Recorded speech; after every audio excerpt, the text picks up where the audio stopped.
Bismillahirrahmanirrahim. Alhamdulillahi Rabbil Alamin. Wassalatu wassalamu ala ashrafil anbiya'i wal mursalin. Sayyidina Muhammadin wa ala alihi wa ashabihi ajma'in. Amma ba'd.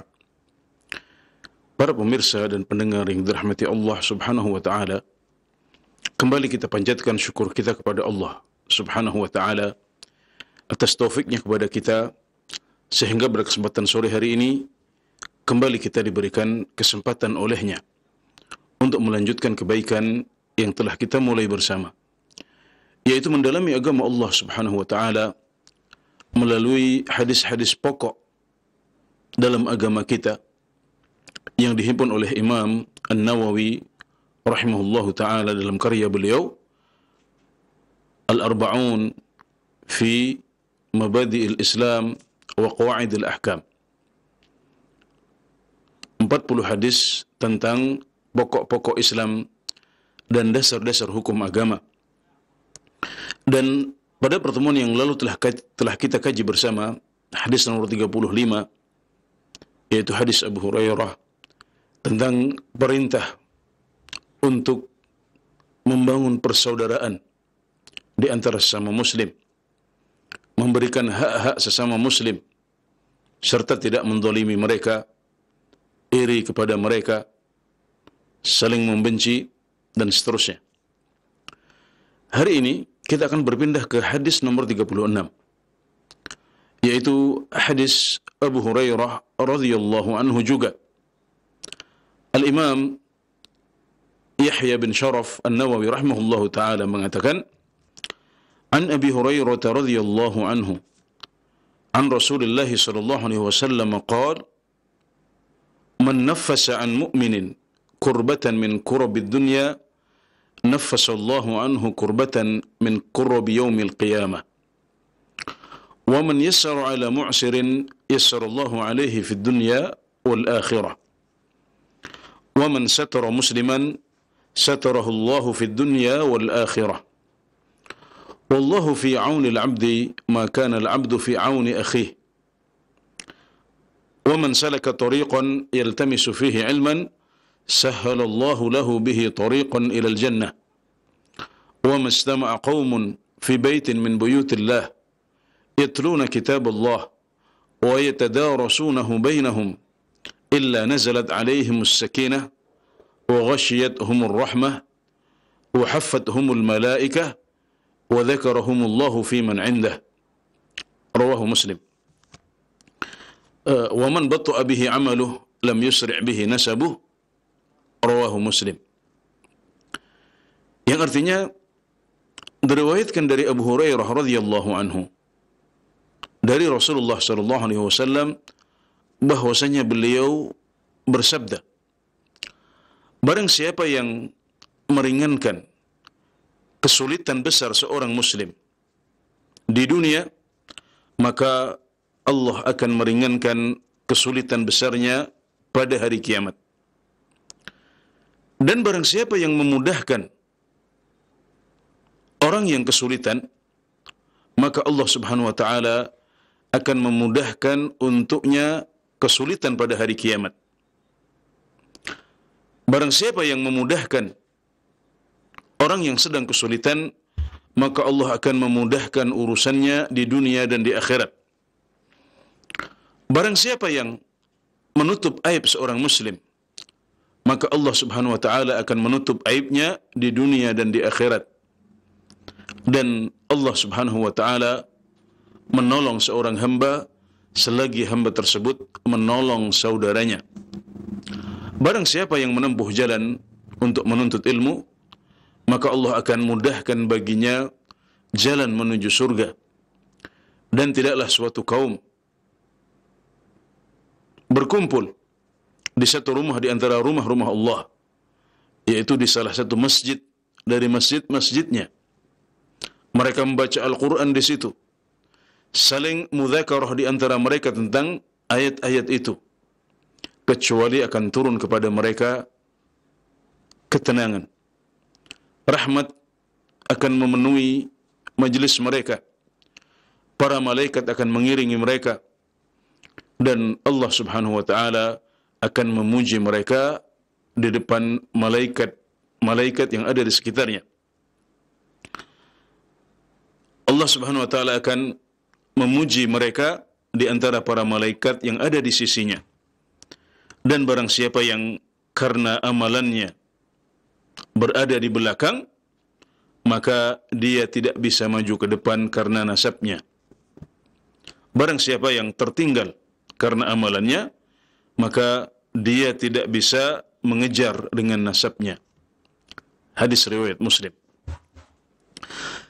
Ya, hadis ini adalah sebuah hadis riwayat Muslim yang diriwayatkan dari Abu Hurairah radhiyallahu anhu. Abdurrahman bin Sakhr Ad-Dawsi radhiyallahu anhu, yang merupakan sahabat dengan riwayat hadis paling banyak, dan beliau wafat pada tahun 59 Hijriah. Dalam hadis ini beliau meriwayatkan dari Rasulullah sallallahu alaihi wasallam bahwasanya beliau bersabda dengan hadis yang cukup panjang ini. Ada beberapa potong kalimat dari hadis ini dan kita akan mengupasnya satu persatu. Hadis ini senada dengan hadis Ibnu Umar yang diriwayatkan dalam Sahihain dari Nabi Muhammad sallallahu alaihi wasallam bahwasanya beliau bersabda, "Al-muslimu akhul muslim." Seorang muslim itu saudara untuk muslim yang lain. La yadhlimuhu wa la yuslimuhu. Jangan dia menzaliminya, jangan juga menyerahkannya kepada musuh. Man kana fi hajati akhihi, kana Allahu fi hajatihi. Barang siapa yang memenuhi hajat seorang saudaranya, Allah akan penuhi hajatnya. Wa man farraja an muslimin, farraja Allahu anhu min kurabi yaumil qiyamah. Barang siapa yang melepaskan kesulitan seorang muslim, maka Allah akan melepaskan kesulitannya pada hari kiamat. Wa man satara musliman, satarahu Allahu yaumal qiyamah. Dan barang siapa yang menutup aib seorang muslim, maka Allah akan menutup aibnya pada hari kiamat. Ini adalah hadis yang lain yang senada, namun diriwayatkan dari Abdullah ibn Umar radhiyallahu anhu, dan hadis ini ada di Sahih Al-Bukhari dan Muslim. Sedangkan hadisnya Abu Hurairah radhiyallahu anhu diriwayatkan oleh Muslim saja. Potongan hadis yang pertama dari hadis Abu Hurairah ini adalah sabda Rasulullah sallallahu alaihi wasallam, "Man nafasa an mu'minin kurbatan min kurabid dunya, nafasallahu anhu kurbatan min kurabi yaumil qiyamah." Yang artinya, barang siapa yang meringankan kesulitan besar seorang muslim, maka Allah akan meringankan kesulitan besarnya pada hari kiamat kelak. Kurbah adalah kesulitan yang luar biasa. Posisi terjepit, posisi kesulitan yang sangat, yang tentunya ketika kita sedang menghadapi kondisi seperti itu, kita sangat butuh bantuan orang lain. Kondisi terjepit ini diumpamakan seperti orang yang sedang tercekik. Maka kalau orang yang mencekiknya memberikan dia nafas, memberikan dia kesempatan untuk bernafas, maka ini namanya tanfis. Dari kata nafasa yunafisu, memberikan nafas. Maka barang siapa yang memberi nafas, maksudnya barang siapa yang meringankan kesulitan besar seorang muslim, maka Allah akan meringankan kesulitan besarnya pada hari kiamat kelak. Kalau kita membantu saudara kita yang sedang kesulitan atau mengalami kesulitan besar dalam kondisi terjepit, maka kita mendapatkan ganjaran atau balasan dari Allah Subhanahu wa taala yang setimpal dan sejenis dengan apa yang kita lakukan di dunia. Ini adalah contoh dari kaidah al-jaza'u min jinsil amal. Al-jaza'u min jinsil amal. Jadi pahala itu sejenis dengan amalannya. Di sini orang yang meringankan kesulitan orang lain dijanjikan akan mendapatkan kemudahan ketika menghadapi kesulitan pada hari kiamat. Jadi masalah yang dihadapi sejenis kesulitan. Bantuan yang diberikan juga sejenis, yaitu memberikan kemudahan, memberikan kelonggaran. Maka balasannya juga sejenis, yaitu akan dibalas dengan hal yang sama, akan dimudahkan urusannya, tapi tidak sama persis, karena yang di depan adalah membantu di dunia, meringankan kesulitan seorang muslim di dunia, maka balasannya adalah mendapatkan kemudahan saat kita mengalami kesulitan di akhirat. Jadi tidak sama persis, dikatakan sejenis. Memudahkan dibalas dengan memudahkan. Permasalahannya sama-sama kesulitan, sama-sama kurbah. Yang ini kurbah di dunia, yang itu kurbah di akhirat. Balasan yang akan diberikan adalah berupa kemudahan saat kita menghadapi kesulitan yang besar pada hari kiamat kelak. Maka dari sini disimpulkan sebuah kaidah, yaitu al-jaza'u min jinsil amal. Pahala itu sejenis dengan amalannya. Ya, jadi hadis ini menunjukkan keutamaan meringankan kesulitan orang lain. Kalau kita meringankan kesulitan yang dihadapi oleh orang lain, maka kita akan mendapatkan kemudahan dari Allah Subhanahu wa taala saat kita menghadapi kesulitan atau kesulitan besar pada hari kiamat kelak. Dan dua hal ini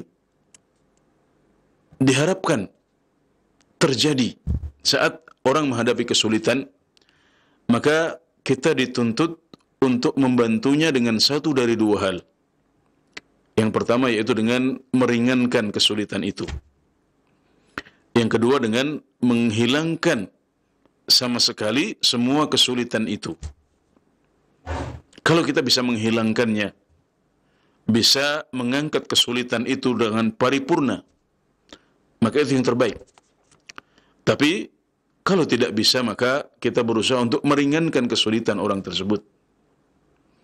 Dan yang pertama disebutkan oleh hadis Abu Hurairah, meringankan kesulitan. Man naffasa an mu'minin kurbatan min qurabid dunya, naffasallahu anhu kurbatan min qurabi yaumil qiyamah. Sedangkan yang kedua yaitu yang mengangkat secara paripurna, mengangkat permasalahan dengan tuntas. Maka ini yang disebutkan dalam hadis Ibnu Umar, riwayat Al-Bukhari dan Muslim, وَمَنْ فَرَّجَ عَنْ مُسْلِمٍ فَرَّجَ اللَّهُ عَنْهُ مِنْ كُرَبِ يَوْمِ الْقِيَامَةِ. Barang siapa yang mengangkat kesulitan seorang muslim, maka Allah akan mengangkat kesulitannya pada hari kiamat kelak. Jadi tanfis, meringankan kesulitan, ganjarannya adalah diringankan dari kesulitan pada hari kiamat. Demikian juga mengangkat kesulitan di dunia, ganjarannya adalah diangkat kesulitan kita saat di akhirat kelak. Jadi dua hadis ini, hadis Ibnu Umar dan hadis Abu Hurairah radhiyallahu anhuma, sama-sama menunjukkan al-jaza'u min jinsil amal. Demikian juga dengan potongan-potongan hadis Abu Hurairah yang setelahnya. Ini semuanya juga menegaskan kaidah al-jaza'u min jinsil amal. Pahala itu sejenis dengan amalan yang dilakukan. Selanjutnya Abu Hurairah radhiyallahu anhu meriwayatkan, "Wa man yassara 'ala mu'sirin yassarallahu 'alaihi fid dunya wal akhirah." Dan barang siapa yang memudahkan urusan orang yang sedang kesulitan, maka Allah akan memudahkan urusannya di dunia dan di akhirat. Amalan yang dilakukan memudahkan orang yang sedang susah. Pahala yang diraih adalah dimudahkan urusannya di dunia dan di akhirat. Masya Allah, ini juga al-jaza'u min jinsil amal. Sementara kita mengetahui bahwasanya urusan akhirat adalah urusan yang berat. Hari kiamat disebut sebagai yaumun asir, hari yang sulit. Maka pada hari kiamat kelak kita membutuhkan bantuan dari Allah Subhanahu wa taala. Nah, kalau kita ingin kesulitan kita di akhirat dimudahkan oleh Allah Subhanahu wa taala, maka hendaknya kita banyak-banyak membantu urusan orang lain, memudahkan urusan mereka, sebagaimana dianjurkan oleh Rasulullah sallallahu alaihi wasallam. Dan memudahkan urusan orang yang sedang kesulitan, membantu orang yang sedang kesulitan ini bentuknya bisa bermacam-macam.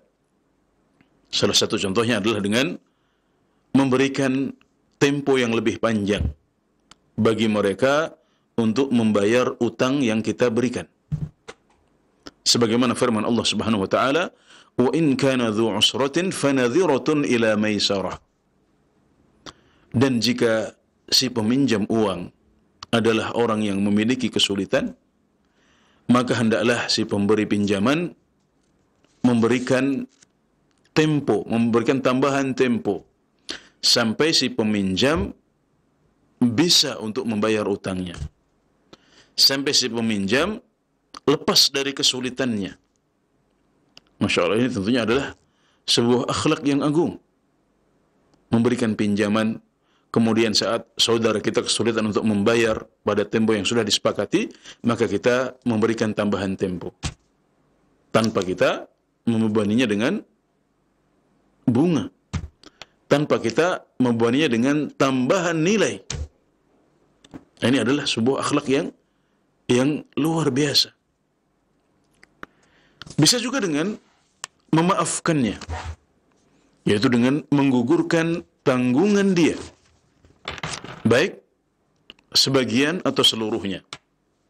Ini juga adalah salah satu contoh memberikan kemudahan kepada orang yang sedang kesulitan, atau bisa juga dengan memberikan bantuan kepada orang tersebut berupa makanan, pakaian, atau barang yang bisa membuat dia terlepas dari kesulitan yang sedang dia hadapi. Dan perintah untuk memberikan kemudahan kepada orang lain ini juga dianjurkan oleh Nabi Muhammad SAW dalam sebuah hadis riwayat Al-Bukhari dan Muslim dari Abu Hurairah juga, bahwasanya beliau bersabda, "Kana tajirun yudayinun nas." Dahulu ada seorang pedagang yang biasa memberikan pinjaman kepada orang-orang.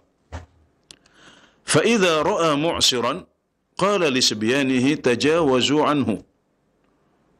Dan jika ada orang yang kesulitan untuk membayar, maka dia mengatakan kepada anak-anaknya, tajawazu anhu, maafkanlah dia, gugurkanlah kewajiban utang atas dia. Ketika dia mengatakan demikian, pedagang ini memberikan alasan, tajawazu anhu la'allallaha an yatajawaza anna. Maafkanlah mereka, ya, ampunilah mereka, maafkanlah, gugurkanlah utang mereka. Barangkali dengan begitu Allah Subhanahu wa taala memaafkan dan mengampuni kita. Ini beliau katakan kepada putra-putra beliau. Maka apa hasilnya? Di akhir hadis Nabi Muhammad SAW menyebutkan, fatajawazallahu anhu, maka Allah Subhanahu wa taala mengampuni pedagang yang baik ini. Nah, tentunya ini adalah sebuah kabar tentang seorang pedagang yang baik, seorang pedagang yang budiman, pedagang yang murah hati, yang biasa mengajak anak-anaknya untuk memaafkan orang-orang yang sedang kesulitan, termasuk mereka yang meminjam uang, punya tanggungan kepada dia, tapi tidak mampu untuk membayarnya. Dia berharap dengan memudahkan urusan mereka, memaafkan mereka, menggugurkan tanggungan utang atas mereka, dia berharap bisa mendapatkan ampunan dari Allah Subhanahu wa taala, maka Allah Subhanahu wa taala benar-benar mewujudkan harapan dia itu dengan mengampuni dia. Hal ini menunjukkan bahwasanya berbuat baik kepada orang lain itu bisa menjadi penggugur dosa-dosa kita. Dan kita semuanya butuh hal itu. Kita semuanya memiliki banyak dosa dan kita semuanya harus memiliki sebab-sebab dan amalan-amalan yang bisa menggugurkan dosa-dosa itu. Dan salah satunya adalah dengan memudahkan orang yang sedang kesulitan, membantu orang yang sedang kesulitan. Sementara dalam sebuah hadis riwayat Muslim dari Abu Qatadah, Nabi Muhammad SAW bersabda, "Man sarrahu an yunjiyahu Allah min kurabi yaumil qiyamah, falyunaffis an mu'sirin aw yadha' anhu." Barang siapa yang senang untuk diselamatkan oleh Allah Subhanahu wa taala dari kesulitan hari kiamat, hendaklah dia memudahkan orang yang sedang kesulitan. Hendaklah dia membantu orang yang sedang kesulitan atau menggugurkan kewajibannya, yakni menggugurkan tanggungannya.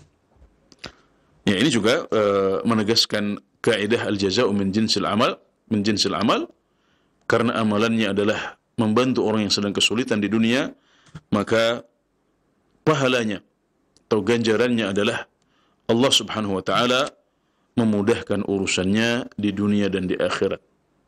Kita semuanya ingin diberikan kemudahan-kemudahan di dunia dan juga di akhirat.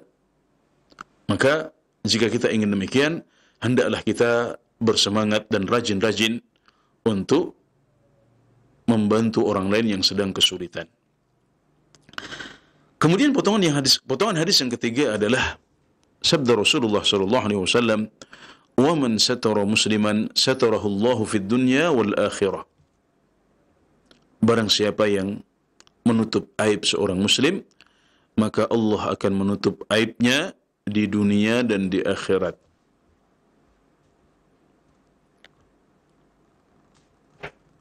Iya, kita semuanya punya aib. Kita semuanya punya dosa-dosa yang kita tidak ingin orang lain mengetahuinya. Kalau kita adalah orang yang demikian, kalau kita adalah orang yang khawatir aib kita terbongkar, aib kita diketahui oleh orang lain, maka salah satu kiatnya adalah dengan menutup aib orang lain. Karena Nabi Muhammad SAW menjanjikan, barang siapa yang menutup aib orang lain, maka Allah akan menutup aib kita. Hadis ini diperkuat oleh hadis Abu Barzah yang diriwayatkan oleh Al-Imam Ahmad, Abu Dawud dan Tirmidzi. Ya, Imam Ahmad dan Abu Dawud dari Abu Barzah, dan At-Tirmidzi meriwayatkan dari hadis Ibnu Umar dari Rasulullah sallallahu alaihi wasallam.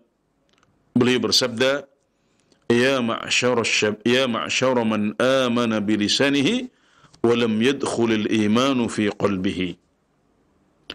Wahai sekalian orang yang telah beriman dengan lisannya, namun iman belum masuk ke hatinya. La taghtabul muslimin. Jangan kalian menghibah orang-orang Islam. Ghibah adalah menyebut keburukan-keburukan mereka saat mereka tidak ada. Ya, menyebut keburukan-keburukan mereka saat mereka tidak ada di depan kita. Kita dilarang untuk ghibah.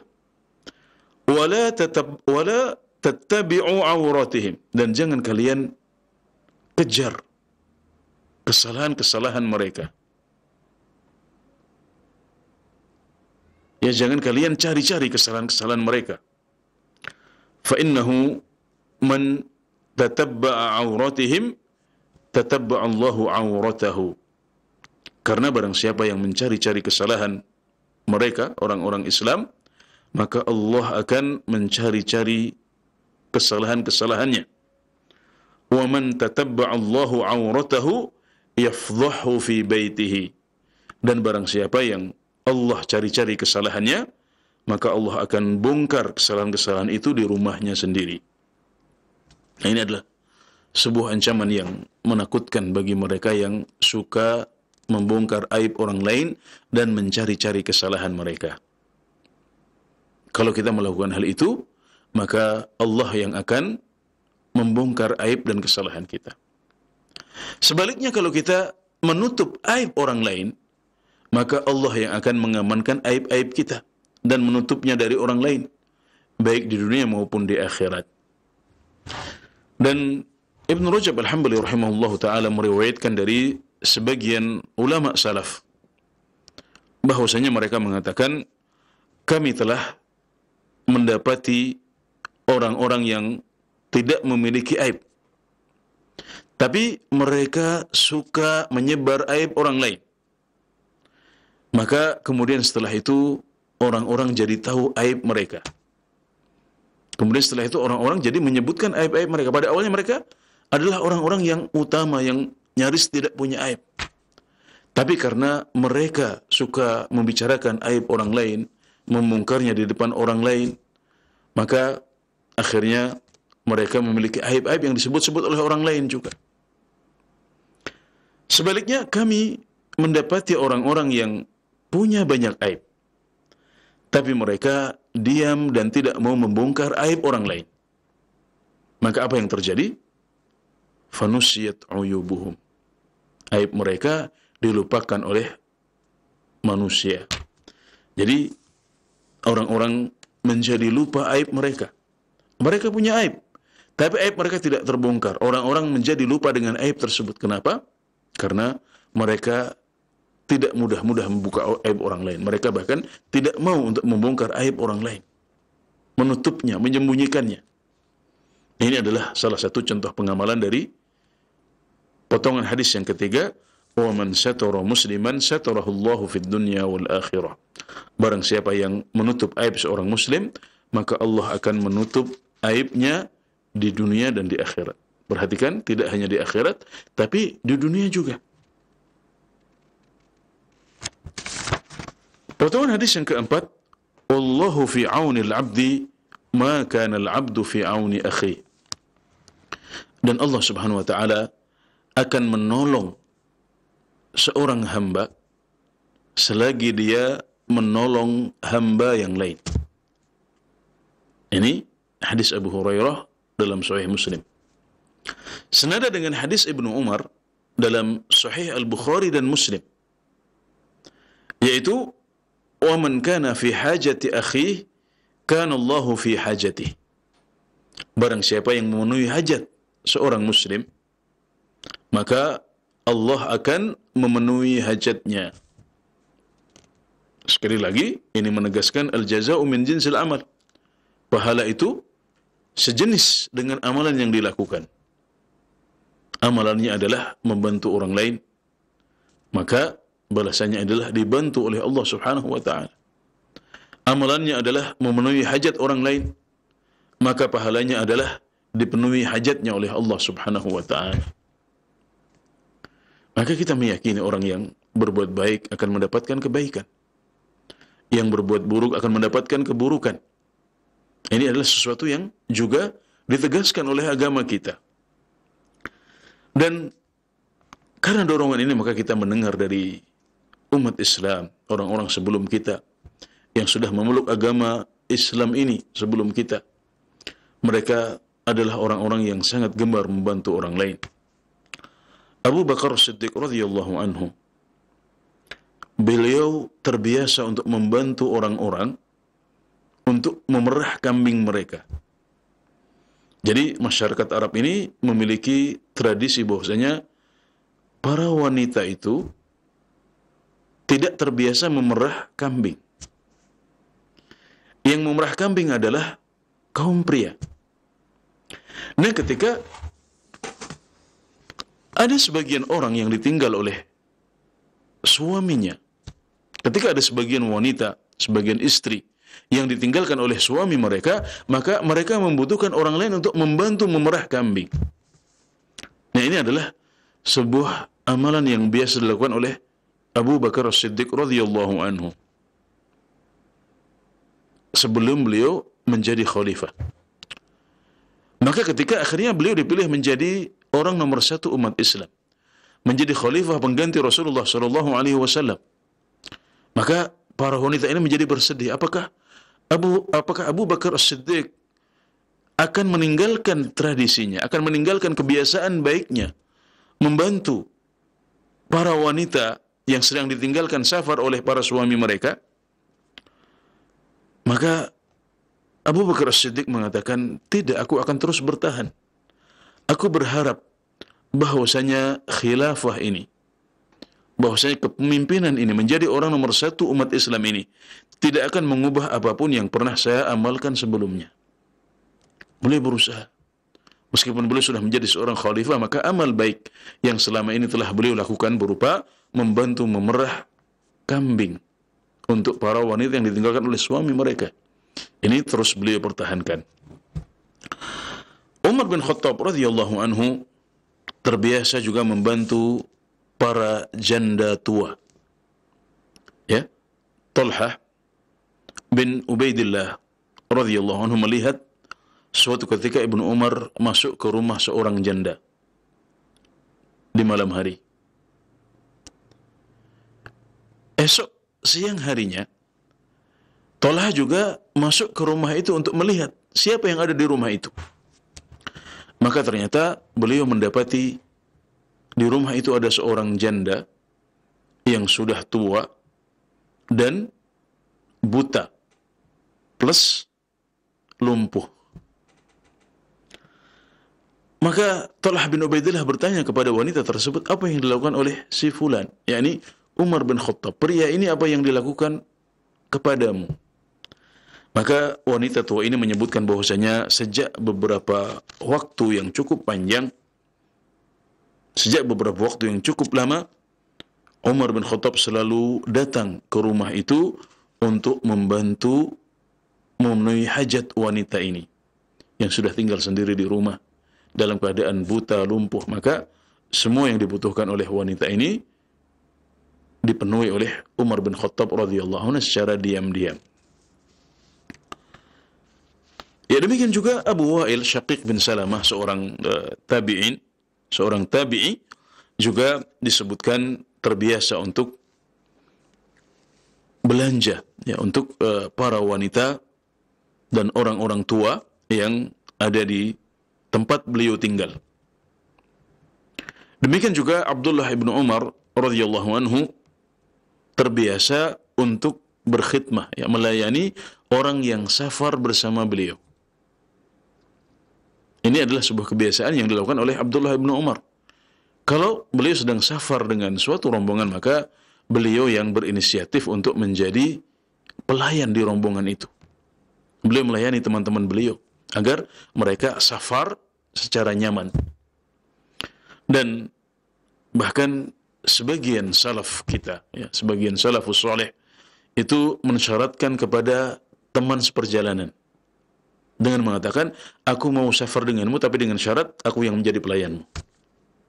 Masya Allah, ini adalah sebuah teladan yang agung yang dilakukan oleh generasi awal umat Islam. Dan ini semuanya terinspirasi dari sabda Nabi Muhammad SAW, wallahu fi auni al-abdi ma kana al-abdu fi auni akhi. Allah akan membantu seorang hamba selagi hamba itu membantu saudaranya. Allah akan memenuhi hajat seorang hamba selagi orang tersebut memenuhi hajat orang lain. Sehingga para ulama kita menyimpulkan bahwasanya ibadah sosial seperti ini, membantu orang lain, ya, memenuhi hajat mereka, ini adalah amal soleh yang mereka pandang lebih utama dari i'tikaf. Mereka pandang lebih utama daripada haji dan umrah, daripada salat. Karena para ulama membuat sebuah kaidah, yaitu kaidah fikih. Al-khairul muta'addi khairun minal qasir. Kebaikan yang manfaatnya menular kepada orang lain itu lebih baik daripada kebaikan yang manfaatnya hanya untuk diri kita sendiri.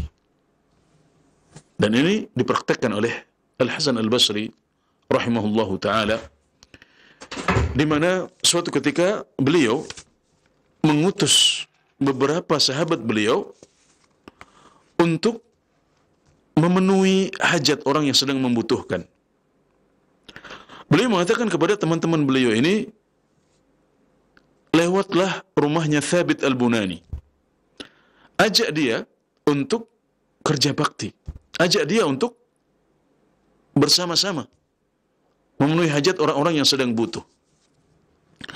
Maka Thabit mengatakan, ana mu'takif. Saya sedang i'tikaf. Mohon maaf, sampaikan kepada Al-Hasan Al-Basri bahwasanya saya sedang i'tikaf. Maka orang-orang yang diutus oleh Al-Hasan Al-Basri ini kembali kepada Al-Hasan Al-Basri dan menyampaikan bahwasanya Thabit Al-Bunani sedang i'tikaf dan minta maaf tidak bisa ikut dalam acara tersebut. Maka Al-Hasan Al-Basri katakan kepada Thabit Al-Bunani, sampaikan kepada dia, tidakkah engkau tahu bahwasanya berjalannya engkau untuk memenuhi hajat saudaramu sesama muslim itu lebih baik daripada haji setelah haji? Lebih baik daripada haji setelah haji, maksudnya haji yang berurutan, haji yang terus-menerus dilakukan. Maka para sahabat beliau tersebut kembali kepada Thabit Al-Bunani, kemudian menyampaikan pesannya Al-Hasan Al-Basri bahwasanya i'tikaf itu tidak lebih utama daripada ibadah sosial yang sedang mereka lakukan ini. Maka akhirnya Thabit Al-Bunani meninggalkan i'tikaf beliau dan ikut dalam kerja bakti atau ibadah sosial berupa membantu orang muslim yang sedang membutuhkan, memberikan apa yang mereka butuhkan, memenuhi hajat mereka. Beliau muqtani', beliau terpuaskan secara ilmiah bahwasanya ibadah-ibadah sosial seperti ini lebih afdal daripada ibadah-ibadah yang manfaatnya terbatas untuk diri kita sendiri seperti i'tikaf atau haji.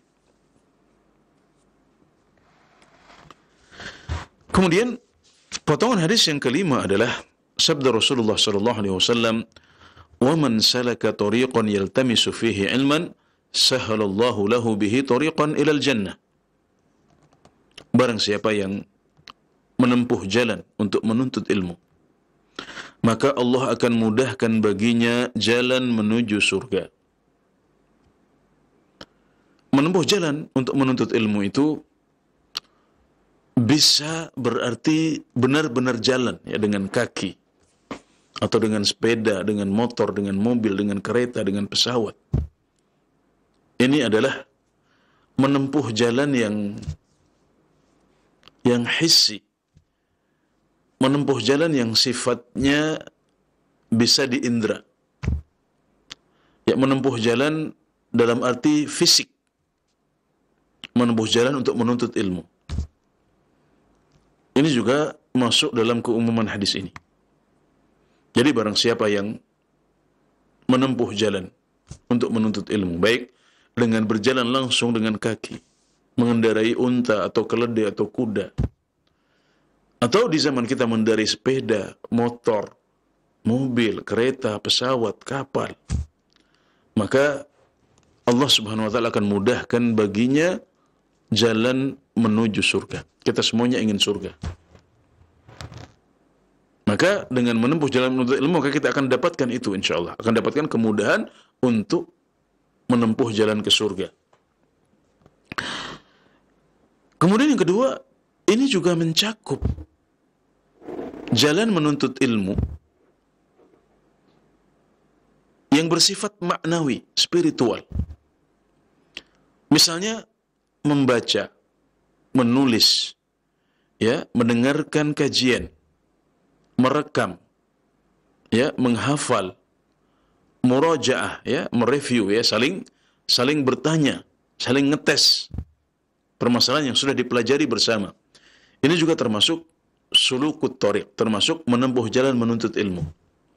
Karena membaca, menulis, menghafal, menyimak, merekam, ini semuanya adalah jalan menuju ilmu, jalan untuk memperoleh ilmu. Maka ini juga masuk dalam keumuman hadis. Man salaka tariqan yaltamisu fihi ilman. Barang siapa yang menempuh jalan untuk menuntut ilmu. Jadi ada jalan yang sifatnya hissi, jalan yang sifatnya fisik. Ada jalan yang sifatnya maknawi, sifatnya spiritual. Ini semuanya masuk dalam keumuman hadis ini.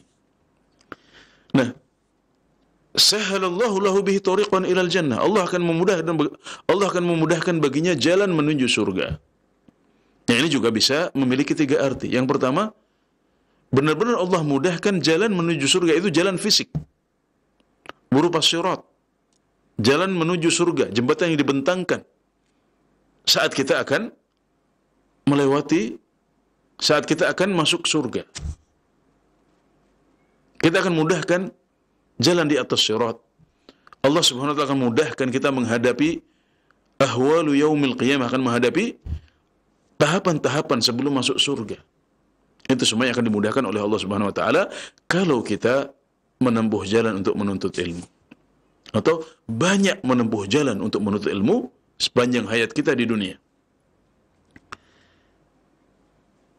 Di samping itu juga mencakup kemudahan untuk menuntut ilmu.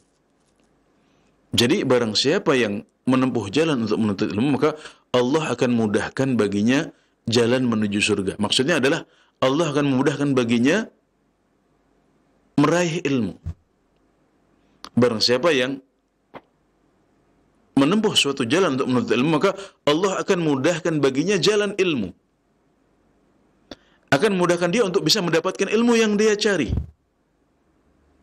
Kenapa? Karena kalau kita sudah dapat ilmu, maka ilmu adalah jalan menuju surga. Jadi, ganjaran ini bisa kita raih di dunia, bisa kita raih di akhirat. Di akhirat dalam bentuk kita dimudahkan secara fisik untuk menempuh jalan menuju surga.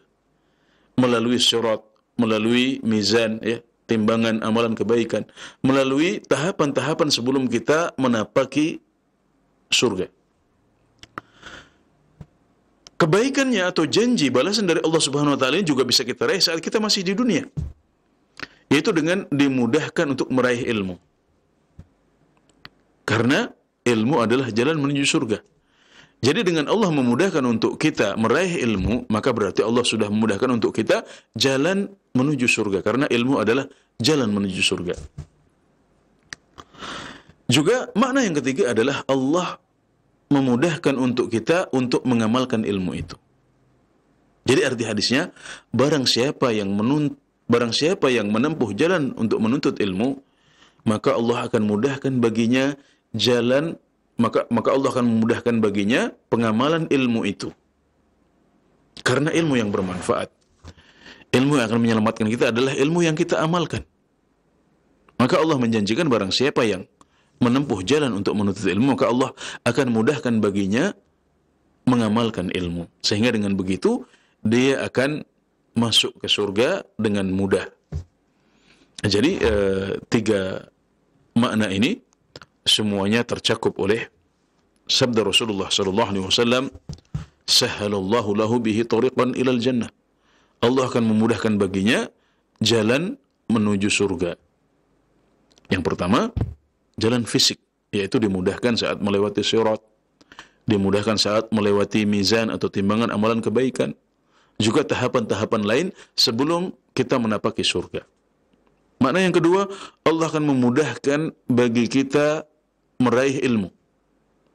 Karena dengan meraih ilmu berarti kita sudah memiliki jalan menuju surga. Itu kemudahan untuk bisa masuk surga. Dan yang ketiga adalah dimudahkan untuk mengamalkan ilmu, karena ilmu yang bermanfaat adalah ilmu yang diamalkan. Ilmu yang bisa membawa kita ke surga adalah ilmu yang diamalkan. Al-Qur'anu hujjatun laka aw alaik. Al-Qur'an itu adalah hujjah bagimu atau hujjah atasmu. Yang akan menjadi hujjah untuk kita kalau kita amalkan Al-Qur'an. Kalau kita tidak mengamalkannya, maka Al-Quran justru akan menjadi hujjah untuk kita. Artinya, alasan bagi Allah Subhanahu wa taala untuk menghukum kita. Wal'iyadzu billah.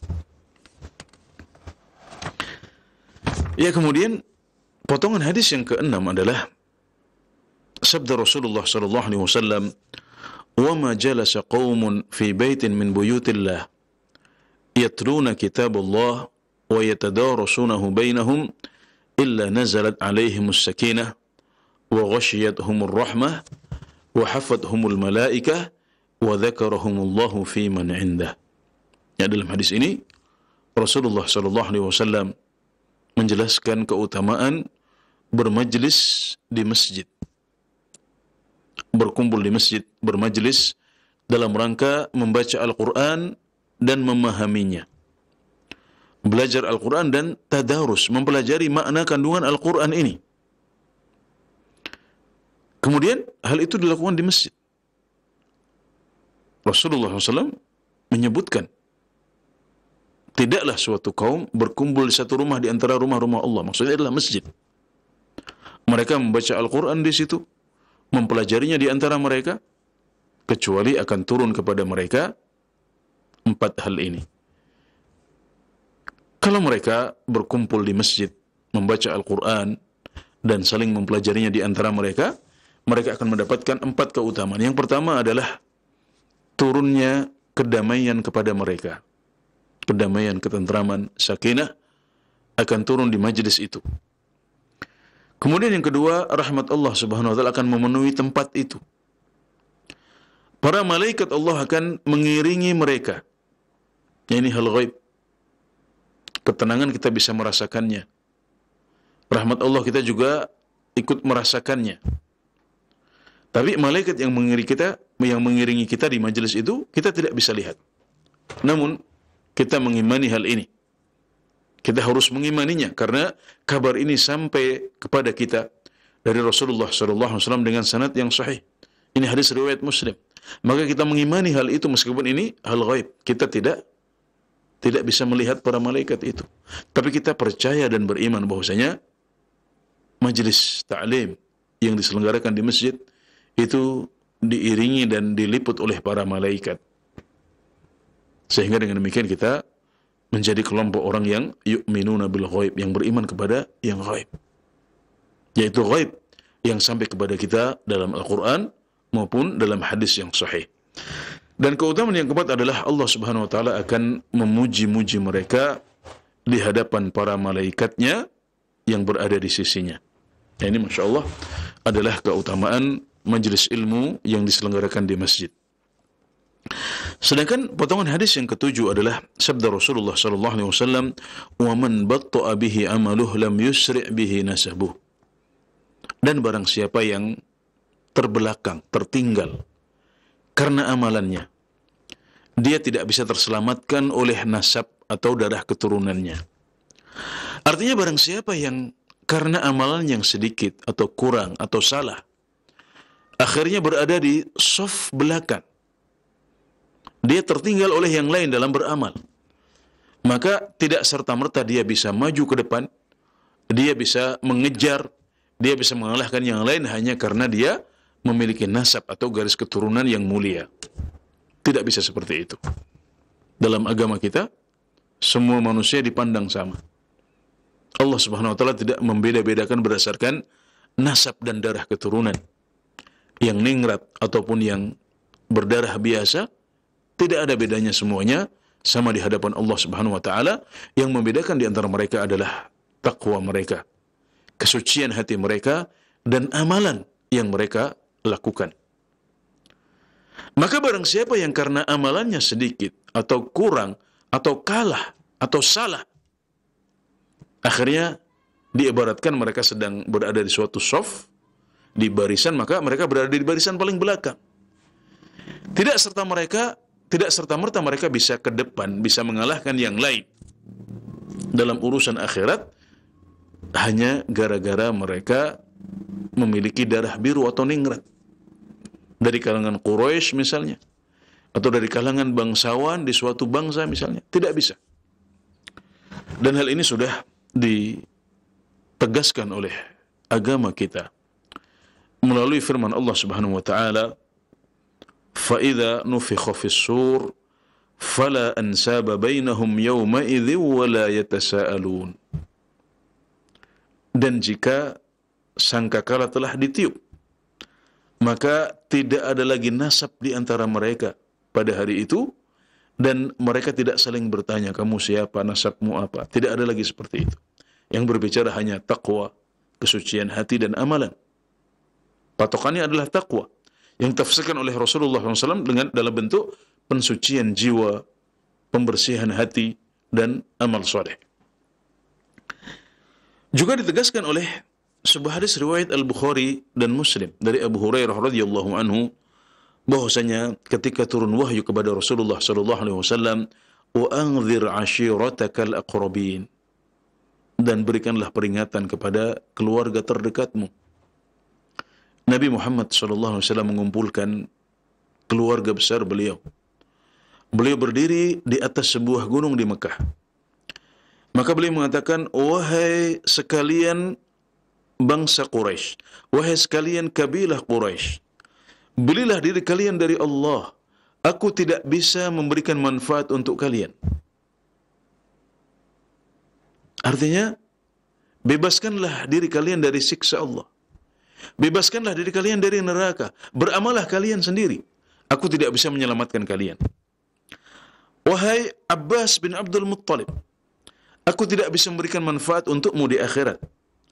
Wahai Sofiyah, bibi Rasulullah, aku tidak bisa menyelamatkanmu di akhirat. Beramalah sendiri. Bahkan wahai Fatimah bintu Muhammad, kalau engkau minta harta, aku bisa beri. Salini min mali ma syi'ti. Minta harta aku bisa beri. Tapi aku tidak bisa memberikan manfaat untukmu di akhirat, wahai Fatimah, meskipun aku adalah ayahandamu. Jadi, mereka semuanya harus mengusahakan surga sendiri. Nabi Muhammad SAW tidak bisa memberikannya untuk mereka. Maka kita bisa melihat bagaimana sebagian orang-orang yang berdarah biru, ningrat orang-orang Quraisy, seperti sebagian paman Rasulullah SAW, yaitu Abu Talib, juga Abu Lahab, ketika mereka berada di saf belakang dalam amal akhirat, karena mereka tidak mau beriman. Maka darah biru mereka, darah ningrat mereka, darah Quraisy mereka tidak bisa menyelamatkan mereka. Itu adalah pengamalan dari sabda Rasulullah sallallahu alaihi wasallam, "Wa man batta'a bihi 'amaluhu lam yusri' bihi nasabuh." Barang siapa yang karena amalannya dia terlambat, dia terbelakang, dia tidak bisa maju dan mengejar orang lain hanya dengan nasabnya. Masya Allah, ini adalah salah satu sisi keindahan Islam. Kita dianggap sama. Kalau yang dijadikan patokan adalah nasab, maka ada sebagian dari kita yang darah nasabnya biasa-biasa saja, bahkan mungkin cenderung diremehkan oleh orang lain. Maka kita tidak bisa mengejar mereka yang berdarah biru dan ningrat. Tapi itu semuanya tidak dilihat oleh Allah Subhanahu wa taala. Allah hanya melihat takwa kita, dan tidak ada yang menghalangi kita untuk menjadi orang yang paling bertakwa. Kita semuanya bisa untuk menjadi orang yang paling bertakwa. Kesempatan kita semuanya sama. Maka ini adalah sebuah sisi indah Islam yang ditegaskan oleh Rasulullah SAW dalam hadis yang agung ini. Hadis Abu Hurairah radhiyallahu anhu yang diriwayatkan oleh Muslim. Hadis ke-6 dalam Al-Arba'in An-Nawawiyah, yang kesimpulannya adalah yang pertama, al-jaza'u min jinsil amal. Pahala itu sejenis dengan amalan yang dilakukan. Yang kedua, barang siapa yang meringankan kesulitan seorang muslim di dunia, maka Allah akan memudahkan kesulitannya saat hari kiamat.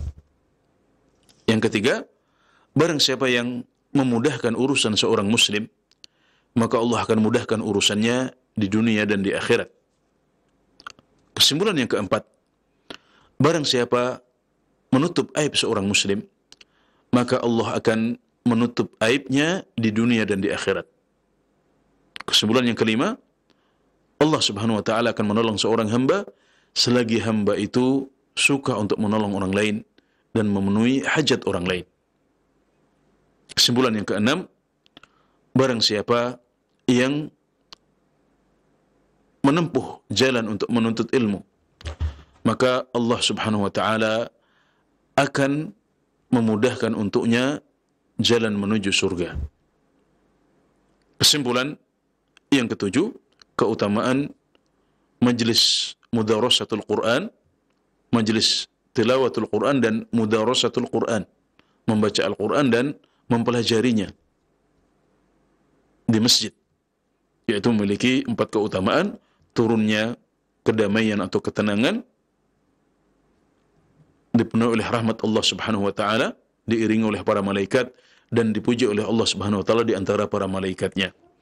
Dan kesimpulan yang kedelapan, bahwasanya yang dijadikan patokan dalam agama kita adalah takwa, bukan nasab. Kalau ada orang yang terlambat atau terbelakang dalam urusan akhirat karena amalannya yang sedikit atau kurang atau kalah atau salah, maka dia tidak bisa mengejar dan mengalahkan orang lain hanya karena dia memiliki nasab yang bagus dan garis keturunan yang terhormat. Itu tidak menolongnya sama sekali. Ya, barangkali ini yang bisa kami sampaikan pada kesempatan sore hari ini. Semoga bermanfaat dan menginspirasi. Demikian Allah Ta'ala a'lam. Wa sallallahu ala nabiyyina Muhammad wa ala alihi wa sahbihi wa sallam. Wa akhiru da'wana anilhamdulillahi rabbil alamin. Jazakallah khair, kami sampaikan kepada Al-Ustaz Anas Burhanuddin Hafidzakallahu ta'ala atas pembahasan dan juga penjelasan dari syarah hadis yang ke-36.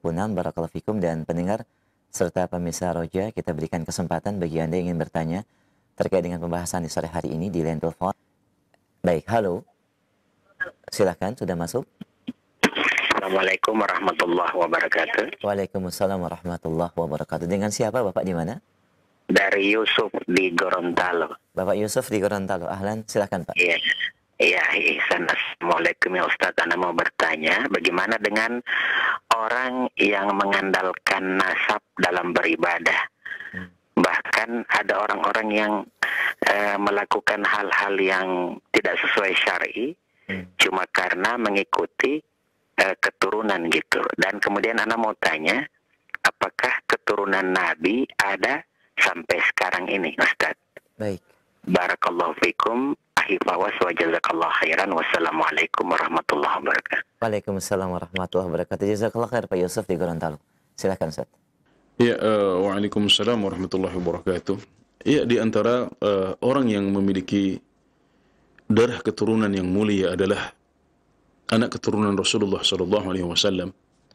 Dan kita mengetahui Nabi Muhammad sallallahu alaihi wasallam memiliki putra-putri, ya, putra mereka semuanya sudah meninggal di usia belia, sementara putri-putri beliau sebagian sudah menikah dan memiliki anak, memberikan keturunan untuk Rasulullah sallallahu alaihi wasallam, dan semuanya meninggal sebelum wafatnya Rasulullah sallallahu alaihi wasallam kecuali Fatimah.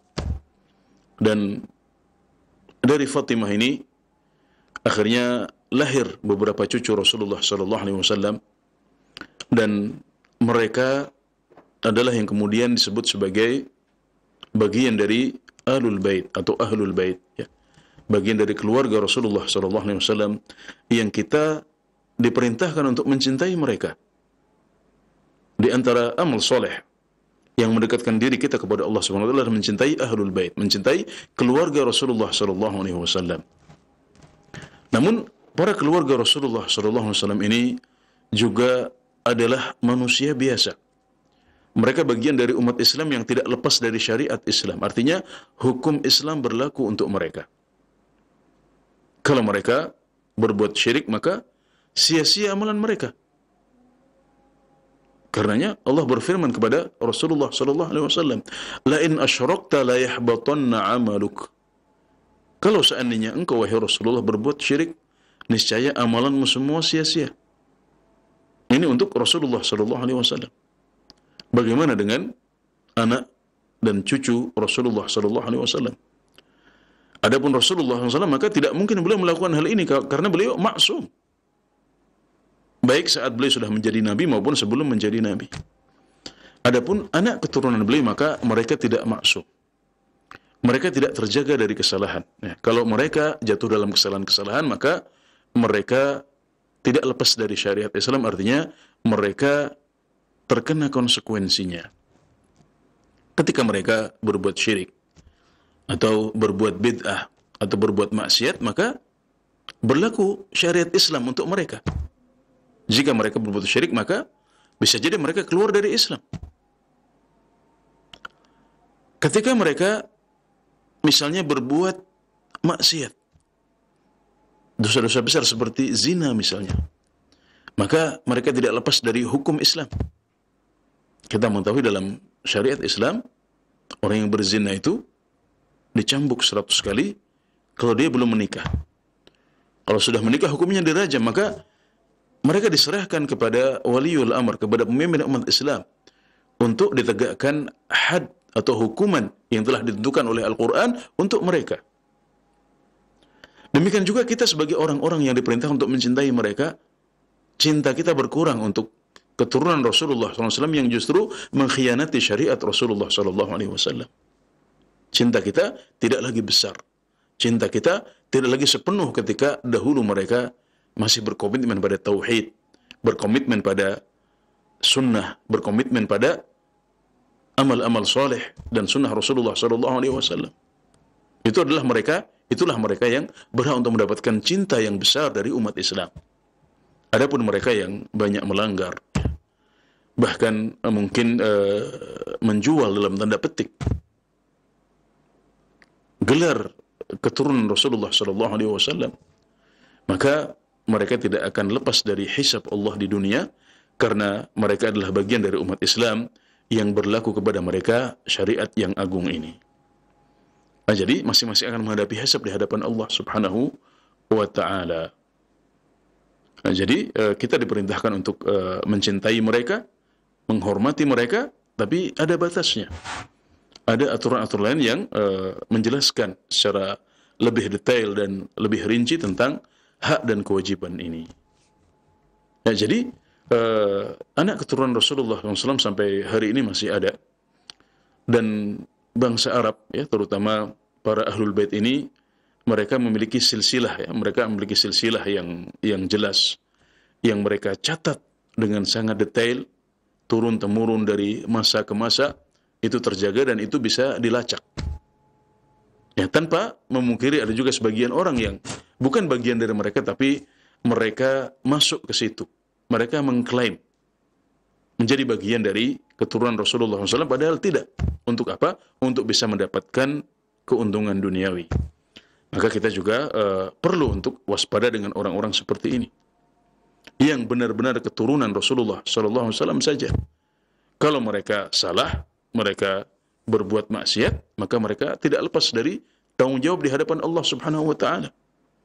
Maka bagaimana mereka yang mengaku, ya, mengklaim sebagai bagian dari keturunan Rasulullah SAW, tapi ternyata tidak seperti itu. Jadi mereka juga memiliki hisab yang sama di hadapan Allah Subhanahu wa Ta'ala, dan mereka harus mempertanggungjawabkan amal perbuatan mereka itu. Jadi ini secara ringkas jawaban untuk pertanyaan Bapak Yusuf di Gorontalo. Nah, Ustaz, alhamdulillah, jazakallah khair atas penjelasan dan jawabannya, dan mohon maaf Ustaz, ini merupakan pertanyaan kami terakhir di kesempatan sore hari ini sebagai ikhtitam dan kesimpulan kajian. Ustaz, silahkan. Ya, alhamdulillah, pada kesempatan sore hari ini kita berhasil menyelesaikan pembahasan hadis nomor 36, yaitu hadis Abu Hurairah radhiyallahu anhu, yang kesimpulan utamanya adalah yang pertama, al-jaza'u min jinsil amal. Pahala itu sesuai atau sejenis dengan amalannya. Ditafsirkan oleh Rasulullah SAW dalam beberapa contoh dalam hadis ini. Kemudian tentang keutamaan menuntut ilmu, juga keutamaan majlis, ya, keutamaan majlis Al-Quran, ya, majlis tilawatul Quran dan mempelajari Al-Quran di suatu masjid. Dan yang keempat adalah bahwasanya nasab tidak dipandang dalam agama kita, yang dipandang adalah taqwa seorang hamba. Jadi hendaknya dari hadis yang agung ini kita bisa mengambil inspirasi, mengambil pesan yang bisa bermanfaat baik untuk diri kita, sehingga kita bisa mengamalkannya. Maka hendaknya kita semakin bersemangat untuk beribadah secara sosial. Ya, para ulama melihat ibadah sosial sebagai ibadah yang sangat agung.